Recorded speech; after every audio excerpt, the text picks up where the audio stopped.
Selamat datang, dan di sini saya memiliki OnePlus Nord 6 yang baru saja dirilis, dan saya akan melakukan unboxing serta melihat sekilas ponsel ini. Kualitas build, spesifikasi, dan memberikan kesan pertama saya seiring berjalannya waktu.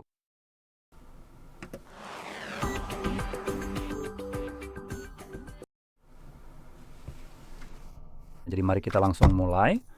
Saya ingin memulai dengan menyebutkan bahwa saya sama sekali tidak disponsori oleh OnePlus atau perusahaan lain manapun. Jadi apapun yang akan saya katakan di sini sama sekali tidak didorong oleh insentif dari perusahaan manapun untuk membuat saya mengatakan hal-hal tertentu. Jadi benar-benar semua yang saya katakan di sini hanyalah opini pribadi saya tentang perangkat ini. Dan benar-benar sama sekali tidak memihak dalam bentuk apapun. Jadi mari kita lihat bagian dalamnya. Kita mendapatkan, terima kasih, kabel pengisi daya Type A ke Type C, alat pencabut SIM, panduan memulai cepat, dan panduan keselamatan. Dan tidak ada yang peduli. Sekarang kita mendapatkan ponselnya sendiri, dan ya memang itu saja semua yang ada di dalam kotak. Jadi ini dia, inilah ponselnya, mari kita nyalakan.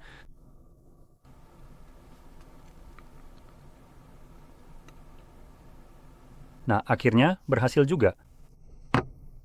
Jadi mari kita mulai dari layarnya. Sekarang ini adalah salah satu hal yang akan sering kamu lihat hampir sepanjang waktu. Jadi mari kita lihat apa yang kita dapatkan di sini.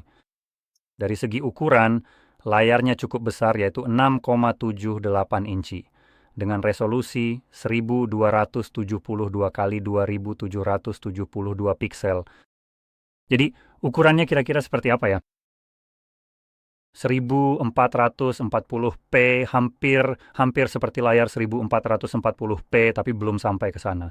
Ini adalah layar AMOLED, jadi kita mendapatkan warna hitam yang pekat, rasio kontras yang luar biasa 1 miliar warna, refresh rate 165 Hz yang cukup bagus, touch sampling rate 3840 Hz, dan sudah bersertifikat HDR10 Plus dengan tingkat kecerahan puncak 3600 nit. Dan angka 3600 itu memang sepertinya merupakan angka sebenarnya. Saya sebutkan ini karena beberapa produsen mulai melakukan hal yang tidak masuk akal. Misalnya mereka mengklaim punya kecerahan 6000 nit. Mereka hanya mengoverclock 1 piksel melebihi batasnya selama 1 detik, mungkin sebelum akhirnya rusak. Dan voila, mereka berhasil mencapai tingkat kecerahan itu selama 1 detik saja. Jadi katanya 6000 nit. Tapi kalau kita tulis di kertas 3600 nit, itu lebih masuk akal dan sesuai dengan tingkat kecerahan yang biasanya kita harapkan dari kebanyakan perangkat. Jadi menurut saya, angka ini memang nyata sekarang. Sayangnya, saya tidak punya alat apapun untuk memeriksanya. Tapi seperti yang saya bilang, angkanya tidak setinggi itu sampai terasa tidak masuk akal. Selain itu, kita juga punya 450 piksel per inci, yang cukup bagus. Lebih tinggi dari rata-rata, karena rata-ratanya sekitar 400. Jadi layarnya benar-benar tajam di sini. Layar ini juga dilapisi dengan OnePlus Crystal Guard. Apapun itu maksudnya. Sepertinya itu adalah jenis pelindung buatan mereka sendiri. Kaca atau apalah itu. Dan juga sudah dilengkapi dengan pelindung layar yang sudah terpasang dari pabrik. Jadi itu cukup bagus. Tapi kalau kamu belum menebaknya, pelindungnya hanya terbuat dari plastik. Oke, sekarang bagaimana dengan layarnya? Dan untuk menjelaskannya secara sederhana, kalau kamu tidak paham omongan saya barusan, layar di sini sebenarnya sangat solid. Kemungkinan besar ini akan menjadi salah satu bagian terbaik dari perangkat ini. Jadi, mari kita lanjut ke bagian kamera. Kita sudah melihatnya sekarang, saya rasa sudah bisa terlihat kalau ini bukanlah ponsel yang mengutamakan kamera. Jadi, sensor utamanya adalah lensa lebar 50 megapiksel f1,826 mm, lalu ada juga lensa ultrawide 8 megapiksel f2,216 mm dengan sudut 112 derajat. Dan kita mendapatkan 4K 60 cukup mengejutkan dengan sensor utama, yaitu yang 50 dan juga 1080p30. Tunggu, biar saya cek cepat karena ini agak aneh. Semua informasi yang saya dapatkan berasal dari GSM Arena. Kalau soal kamera, kadang-kadang mereka memang agak kacau dan ada beberapa hal yang keliru. Tapi, ini adalah sesuatu yang bisa kita cek dengan mudah.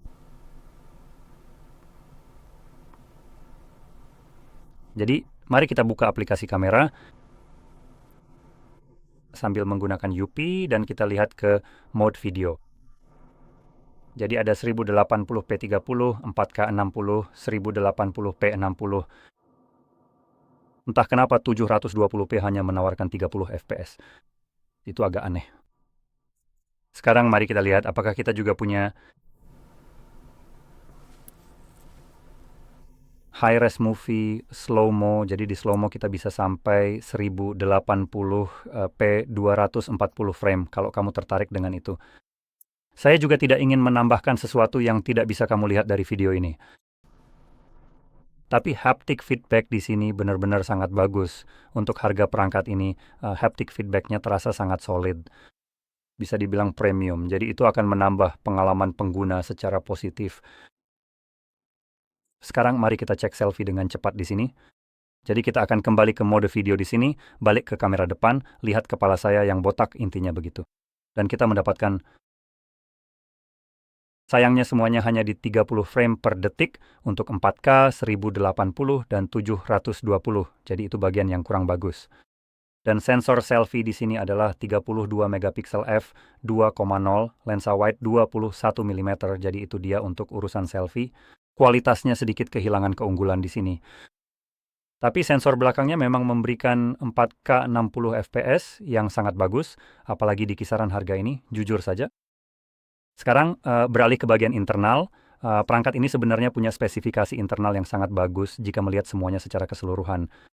Jadi kita dapat baterai 7.500 mAh. Mari kita lihat apakah kita juga dapat info ini di sini tentang perangkatnya. Ya, benar, kita dapat baterai 7.500 mAh. Sekarang, versi yang satu ini memiliki 8 GB RAM, jadi ini adalah varian yang paling rendah. Tapi sebenarnya mereka punya dua pilihan lagi, secara teknis ada 3. Tapi varian 200 Mi pas 6 GB dengan RAM 8 GB ini yang termurah. Ada juga pilihan 200 Mi Mi 6 atau 512 GB dengan RAM 12 GB, dan jujur saja, selisih harganya tidak terlalu jauh. Jadi kalau kamu mau pilih salah satu, saya mungkin akan merekomendasikan yang setengah terabyte dengan 12 GB RAM. Bukan hanya dapat 2 kali lipat penyimpanan, kamu juga dapat RAM yang jauh lebih besar. Jadi itu akan memberikan kamu fleksibilitas yang bagus. Aplikasi-aplikasi bisa tetap terbuka di latar belakang lebih lama karena akan disimpan di RAM. Jadi secara umum saya mungkin akan merekomendasikan yang itu karena perbedaan harganya tidak signifikan. Ini tidak seperti Apple, di mana kamu pada dasarnya harus membayar 2 kali lipat harganya. Dan di pasar saat ini, mengingat RAM dan penyimpanan harganya sangat mahal, mendapatkan keduanya meningkat hampir 2 kali lipat. Dan hanya perlu membayar sekitar $50 saja, jujur saja, itu bukan penawaran yang buruk.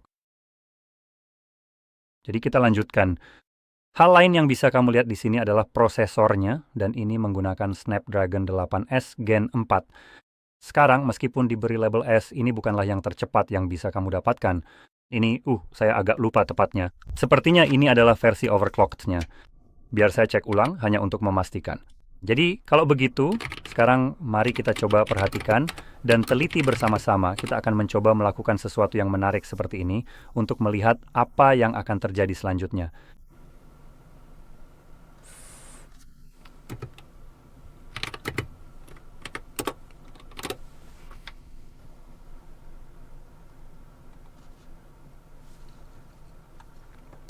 Oke, jadi saat ini saya sedang benar-benar memperhatikan hasil perbandingan benchmark yang ada di depan saya sekarang, tapi di sisi lain saya juga merasa sangat penasaran dan ingin cepat-cepat melihat bagaimana hasil perbandingannya jika kita sandingkan dengan perangkat lainnya.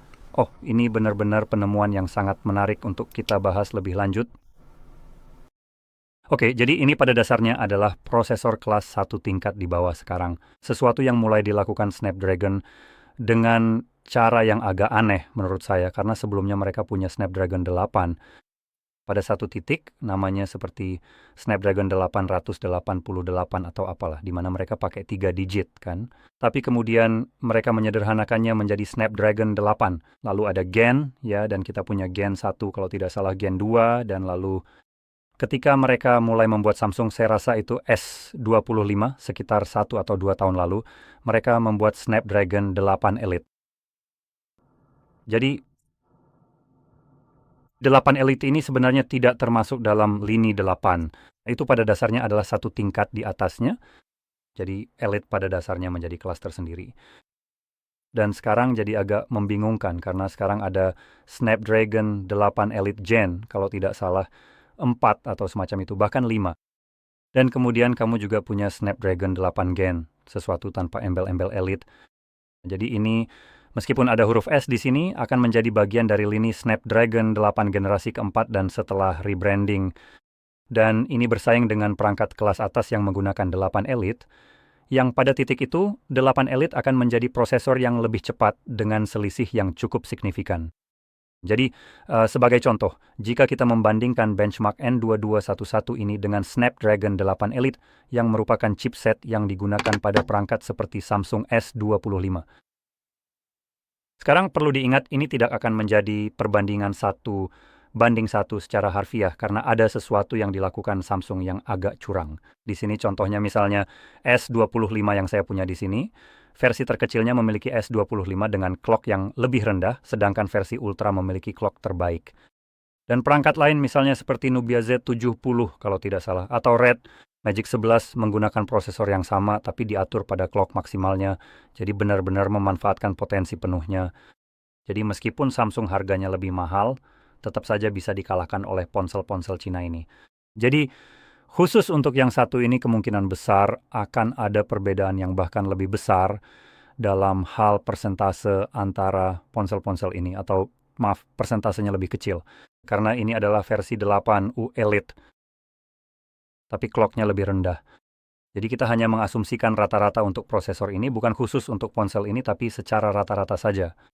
Jadi kita melihat peningkatan performa sekitar 45% untuk 8 Elite dibandingkan dengan yang kita punya di sini. Sementara misalnya, Geekbench 6 menunjukkan peningkatan 47% pada single core dan juga 47% pada multi-core. Sekali lagi, ini rata-rata kemungkinan lebih mendekati 30% jika melihat S21, 25, khususnya karena desainnya yang kurang bagus untuk pembuangan panas, kecepatan clock yang lebih rendah, dan hal-hal seperti itu. Sekarang, untuk mengubahnya menjadi angka nyata, ponsel ini, saya akan sebutkan saja skornya. Jadi ponsel ini mungkin bukan yang ini, tapi prosesornya.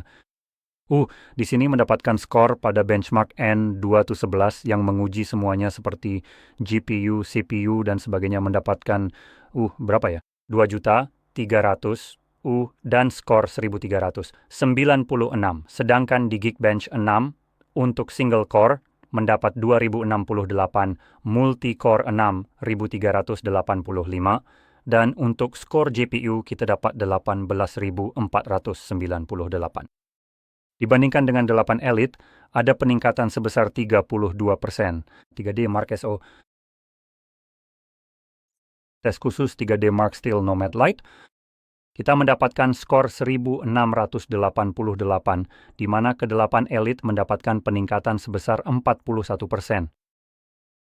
Solar Bay lagi, 3D Mark 7641, peningkatan 42% untuk 8th Elite. 3D Mark Wildlife Edge Stream 3705, peningkatan 53%. Dan kamu tahu, itu pada dasarnya semua yang perlu kamu ketahui. Rata-rata sekitar 40% lebih cepat, maksudnya 8 Elite. Jadi yang ini bukanlah yang tercepat yang bisa kamu dapatkan. Dan ini pada dasarnya memang berdampak seperti yang kamu tahu. Saya rasa kamu bisa mendapatkan prosesor yang lebih baik di perangkat lain. Baik, mohon tunggu sebentar biar saya cek dengan cepat dulu ya. Untuk mencari harga yang kurang lebih sama, jadi memang sepertinya saya perlu mencarinya terlebih dahulu di sistem kami. Saya rasa yang ini. Oke, jadi saya buka beberapa sekaligus karena memang perlu cek harganya. Saya akan jeda videonya, cek dulu, supaya bisa lebih cepat dan nanti saya kembali dengan info yang sebenarnya.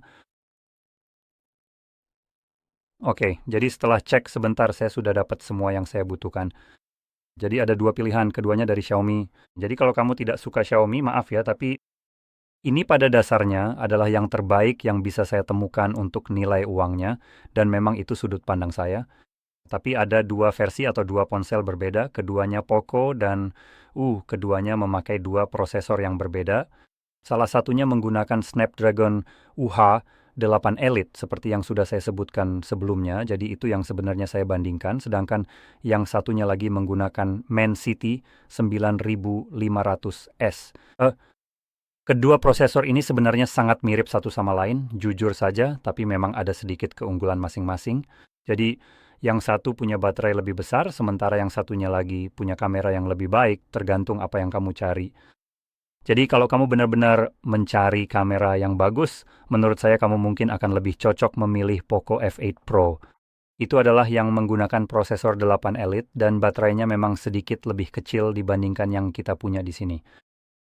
Karena kapasitasnya 6200 tapi bisa diisi daya dengan kecepatan luar biasa 100 watt, sedangkan yang ini sebenarnya juga tidak kalah yaitu 80 watt.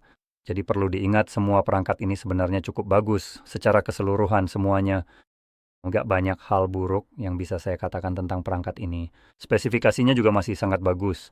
Tapi kalau kamu ingin mendapatkan nilai terbaik untuk uangmu, memang tidak terlalu jelas, tapi tetap saja ini sangat bagus. Dan sejujurnya, jika kamu ingin punya ponsel hebat yang menjalankan Oxygen OS mereka, saya rasa memang namanya begitu ya, Oxygen OS, maka jelas OnePlus adalah pilihan yang sangat tepat untukmu. Dan kamu tahu, memiliki performa yang 30% lebih kecil bisa jadi pengorbanan yang lebih buruk untukmu. Tapi buat saya, sistem operasi ini sebenarnya tidak terlalu membuat perbedaan besar dan saya pribadi lebih memilih ponsel yang lebih cepat agar bisa menyelesaikan lebih banyak tugas dengan mudah. Dibandingkan dengan yang satu ini dengan harga yang sama. Tapi saya akan membahas ini sedikit lebih lanjut sebentar lagi. Mari kita selesaikan dulu spesifikasi untuk yang satu ini. Jadi seperti yang saya sebutkan tadi, kita punya Snapdragon 8S Gen 4. Kita punya baterai 7500 mAh, pengisian daya 80 watt dengan kabel, dan sama sekali tidak ada pengisian daya nirkabel. Dan biar saya ambil ini sebentar di sini. Saya sudah bisa lihat, tapi tidak ada penyimpanan yang bisa diperluas di sini. Jadi kamu punya dukungan dual SIM card, tapi sama sekali tidak ada dukungan kartu SD yang memang terjadi pada banyak perangkat. Jadi ini bukan sesuatu yang kamu tahu tidak pernah terjadi, tapi saya tetap ingin menyebutkannya. Dan dari segi kualitas build, disinilah perangkat ini mulai terasa agak kurang bagus. Jadi jelas kita punya bagian depan kaca seperti yang sudah saya sebutkan sebelumnya, tapi kita juga punya frame plastik dan bagian belakang plastik. Jadi dari segi build, di sini memang terasa lebih murah karena mayoritas berbahan plastik. Dan untuk rating IP, kita melihat IP 68 dan 69K, yang berarti perangkat ini tahan debu dan tahan air, tahan terhadap semprotan air bertekanan tinggi, serta bisa direndam hingga kedalaman 1,5 meter selama 30 menit. Jadi, dalam hal sertifikasi ketahanan air, ini kurang lebih sama dengan perangkat Xiaomi yang saya sebutkan sebelumnya, tapi perangkat Xiaomi dibangun dengan kualitas yang lebih baik karena mereka menggunakan frame aluminium dan misalnya bagian belakang kaca pada beberapa modelnya. Jadi jika kamu ingin perangkat dengan kualitas build yang lebih baik, memilih Xiaomi juga bisa menjadi opsi untukmu. Tapi pada dasarnya itulah kualitas build-nya. Beberapa hal lain yang bisa kita sebutkan, kita punya tombol power. Tanda volume tepat di atasnya, di bagian atas kita hanya punya. Apakah itu infrared blaster? Bukan, jadi kamu hanya mendapatkan mikrofon untuk peredam bising, lalu ada tombol kecil yang menurut saya untuk mute dan sebagainya karena mereka mengubahnya dari switch. Oh tidak, maaf, sekarang jadi tombol biasa. Mereka meniru Apple, jadi mereka mengganti slider yang dulu digunakan untuk mode senyap dan semacamnya. Dan memberikanmu tombol yang tidak berguna, yang sebenarnya sangat saya benci. Jadi kita punya itu di bagian bawah. Kita punya tray dual SIM, mikrofon, speaker, dan Type-C untuk pengisian daya, serta sensor sidik jari di bawah layar. Dan itu pada dasarnya semua yang ada. Jadi saya ingin cepat-cepat menyebutkan bahwa harga perangkat ini kira-kira sekitar $500. Mari kita lihat 200 dan atau 2.200 yuan ke USD. Kita lihat, maaf, $600 Amerika Serikat, tapi itu sudah termasuk pajak. Jadi seginilah harga perangkat ini di tempat saya, atau mungkin sekitar $50 lebih murah. Mari kita lihat jika saya ubah. Jadi 572 sudah termasuk pajak. Jika kamu memilih versi spesifik ini yang memiliki kapasitas penyimpanan dan RAM lebih kecil, Jadi ini adalah ponsel yang sangat bagus, cukup terjangkau menurut saya, terutama untuk apa yang ditawarkan. Spesifikasinya juga sangat bagus. Tapi seperti yang saya sebutkan, ada kompetitor yang sudah ada lebih lama daripada ponsel ini. Dan mereka telah merilis perangkat mereka lebih dulu dengan spesifikasi yang lebih baik. Jadi dua opsi yang saya rekomendasikan untuk dilihat jika kamu misalnya tertarik untuk mencoba Xiaomi lagi. Saya sama sekali tidak disponsori oleh mereka, ini murni pendapat saya sendiri berdasarkan nilai untuk uang, itulah dasar dari rekomendasi ini. Dan apakah kamu suka atau tidak, itu terserah kamu. Kalau kamu memang tidak suka tampilan antarmuka Xiaomi, itu tidak masalah sama sekali. Tapi kalau kamu mencari sesuatu yang benar-benar lebih cepat, dan mungkin bisa menawarkan spesifikasi yang lebih baik, maka jelas kamu bisa mempertimbangkan itu, dan ya ada dua pilihan. Jadi seperti yang sudah saya sebutkan, Poco X8 Pro Max itulah yang akan berjalan dengan Dimensity 9500S, RAM 12 GB, baterai 8500 mAh, jadi lebih besar 1000 mAh dari yang kita punya di sini, dan pengisian daya 100 Watt. Jadi secara umum ini akan menjadi perangkat yang sangat bagus. Dari segi kamera, kita melihat spesifikasi yang kurang lebih sama dengan satu-satunya perbedaan. Kamera depannya beresolusi lebih rendah, tapi bisa rekam 1080p 60 fps. Kamera belakang pun dukung 4K 60 fps. Slow-mo mencapai 960 fps di 1080p dibanding 240 fps di sini.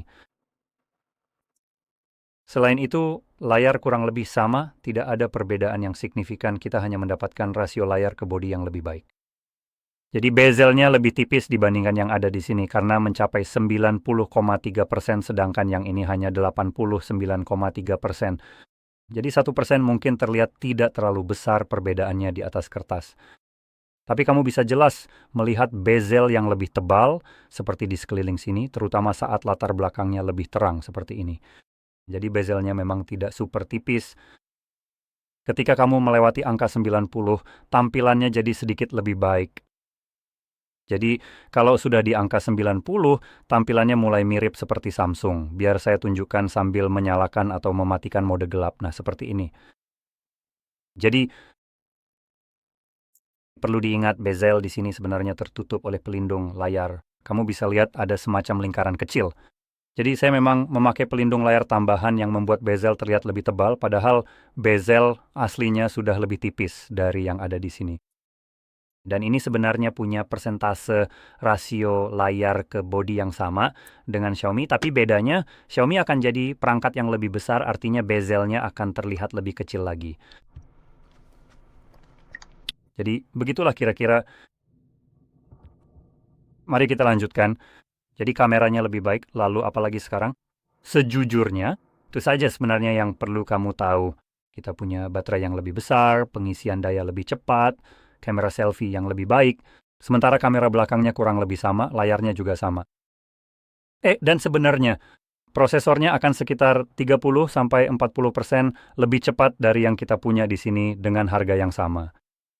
Dan selain itu, kamu langsung dapat RAM 12 GB dari bawaan untuk varian penyimpanan terendahnya. Kamu bisa pilih yang 256 atau setengah terabyte, keduanya sama-sama 12 GB. Dan pilihan lainnya seperti yang sudah saya sebutkan adalah Poco F8 Pro.